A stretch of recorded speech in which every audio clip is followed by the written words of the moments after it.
Regenerative to me is the greatest tool to creating the world that we want to see.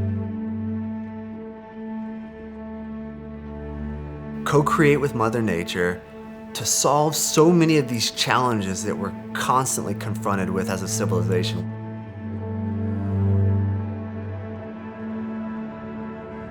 Once you realize this, that it becomes an unquestionable solution and path forward for all of humanity.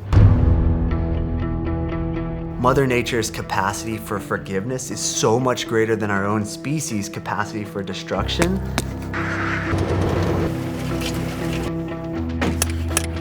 That it's that forgiveness that provides us the path forward. It's that forgiveness that gives me hope.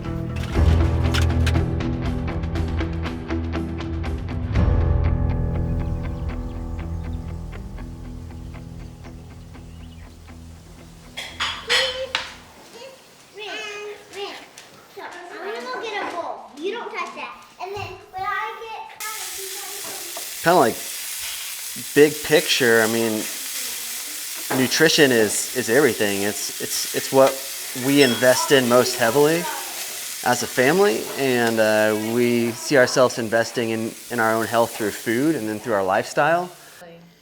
It was hard. Didn't you say you forgot to tell the bees why you were there? So my wife and I were plant-based for 3 years, vegan for 1 year of that, and simultaneously competing at World Championship triathlon races. These are Ironman races too. This was serious effort, serious strenuous exercise, and our bodies were collapsing.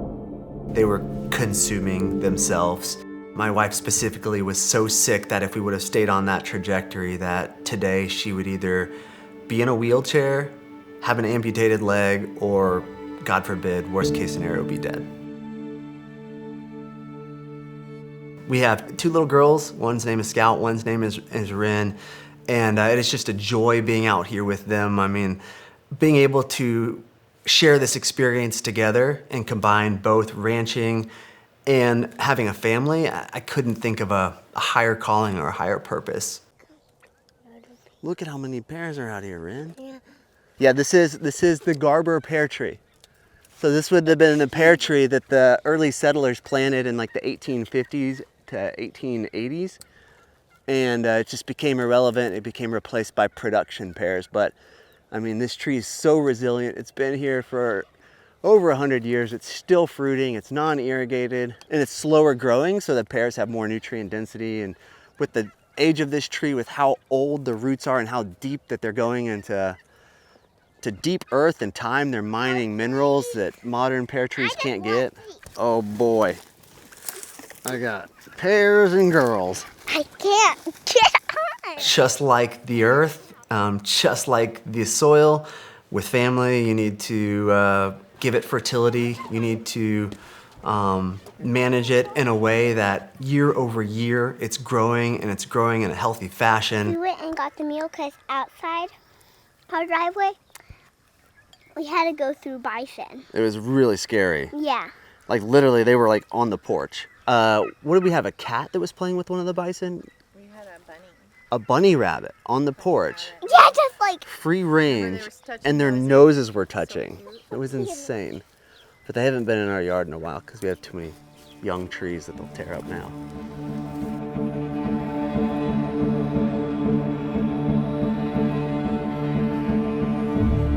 So Rome Ranch is a 900-acre, multi-species regenerative ranch. We are looking into Mother Nature for her wisdom, for her guidance, and most graciously, her forgiveness to help restore and rebuild this ecosystem that we call home.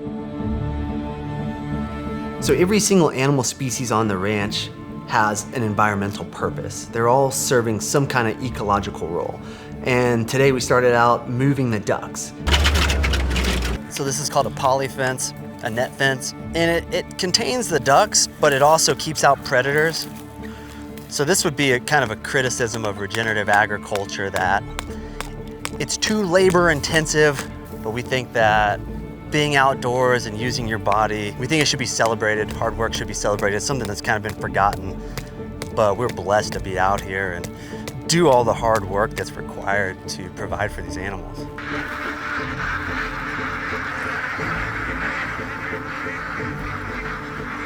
This is called pressure and release. It's a form of low stress stockmanship. So we're not actually pushing these animals, we're just positioning our bodies where we don't want them to go. Animals can only regenerate a system when they move because animals evolved to move. And so with the ducks, we moved them today, just one paddock over. We are asking the ducks to convert their food into nutrient-dense fertilizer in the form of manure, which is gonna be high in nitrogen, high in phosphorus, and we're gonna fertilize the base of one of our 100-year-old oak trees. This is oxidized warm season grass. So before they got in here, this grass was standing a couple feet tall, and just by containing the ducks in here for 3-4 days, they trample it. So they're matting it down. This is carbon. They're putting it on the soil surface. This will eventually get cycled back into the soil to feed the biology, to grow the organic matter of the soil, and to provide nutrition for all the microbiology that's within it. After we tended to the ducks, we moved over to our heritage breed turkeys. These things are free range, so they can go anywhere they want on the property, but they are out there hunting. So these are, you have to remember, these are the closest living descendants of dinosaurs. Think about T-Rex and velociraptors. They are much more closer to carnivore than omnivore or vegetarian. So the whole idea of a monogastric poultry animal being a vegetarian is just absolutely crazy. That will never happen in nature. So after we check on the ducks, move the ducks, make sure they're fed, we come out here and make sure the turkeys, their water is pressurized and running, fill up their supplementary food, check for turkey eggs. What the? Oh my God. We didn't think the turkeys were still laying. This is just like Christmas morning. No one has ever had turkey eggs before, but these things are some of the best eating you will ever have in your life. The turkeys, one of the things they do is they are debugging, they're fertilizing, but they're also scratching.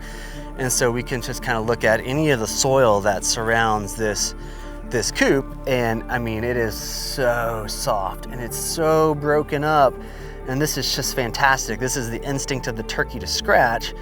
And so what they're doing is they're breaking it up. It allows water to cycle more effectively into the soil. It allows oxygen to be aerated, and it allows seeds that were otherwise dormant inside a capped soil surface to germinate and express themselves for the first time. And they're debugging our fields from plagues of insects that otherwise do damage to our grasses as well as to our orchards. So right now, things like armyworms, things like grasshoppers, things like crickets, they are truly helping us create a system in which we don't ever have to use pesticides to control that. Then we don't have to give our animals anti-parasitics. They're healthier in general. They have better fertility rates, more nutrient density because they're not having such a high parasite load.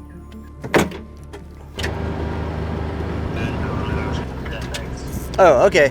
Well, how about I'll meet you over at Scout Camp? Okay. And we'll knock that out. Okay, thanks. Bye. All right, this is kind of like the science experiment here at Rome Ranch. We are fermenting our duck food now, which is pretty novel. There's not a lot of people doing this. And so actually to begin this process, we got the duck food, put in rainwater, and then we would inoculate it with apple cider vinegar, like the mother from that, as well as sauerkraut. Put a little sauerkraut in there, and you can now see all the bubbles releasing and the gases from this fermentation process. And you can smell it. It's kind of like we're brewing cider or really nasty country wine or something like that. But the reason we're fermenting this food is because it sprouts these seeds and it makes them more bioavailable for the poultry. They're able to extract more vitamins and minerals from the food, which thereby makes the meat more nutrient dense for consumers, and it makes the eggs more nutrient dense.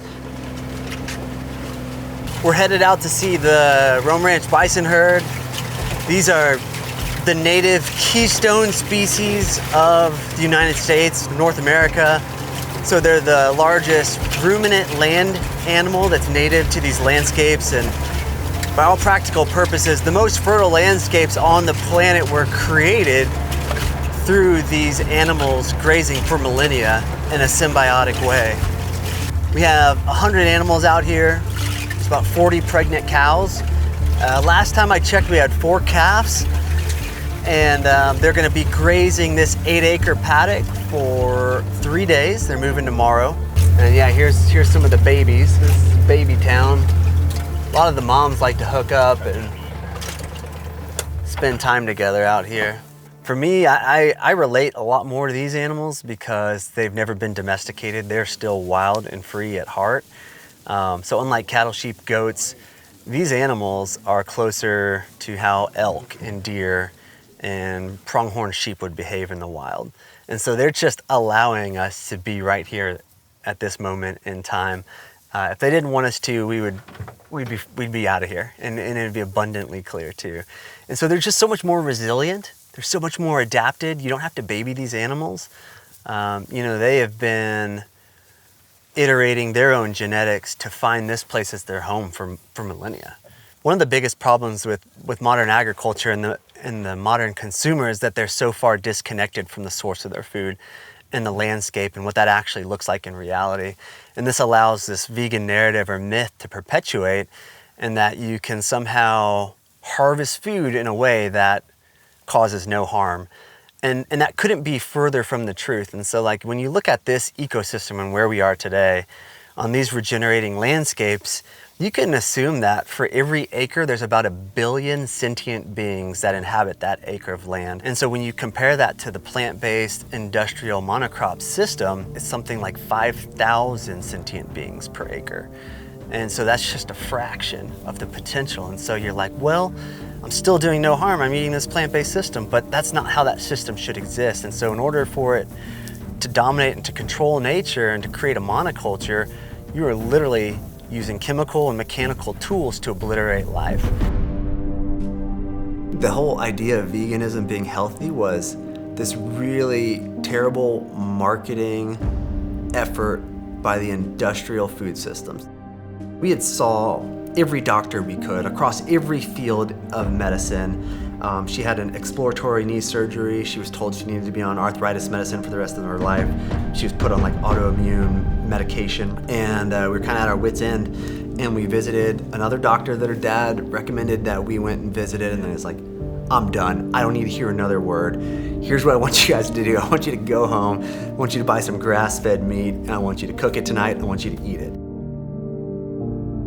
We started consuming meat again in 2010, and within weeks, her symptoms had 100% resolved. I mean, it was like a miracle.